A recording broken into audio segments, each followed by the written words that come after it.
how to download and install Roblox app on Android. So let's jump on it. First, go to the Play Store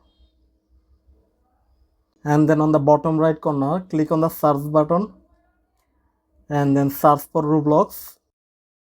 Now click on install. Now let's click on play. If you have Roblox account, then you can log in. If you don't have, then click on sign up. Select your date of birth. Confirm birth. Now select your username. Now type your password. Now select your gender. Now click on sign up.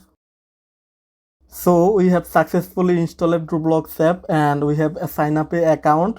So now you can play any game with Roblox. So hope that this video help you out. If this video help you, please hit the like button and subscribe this channel. Thanks for watching.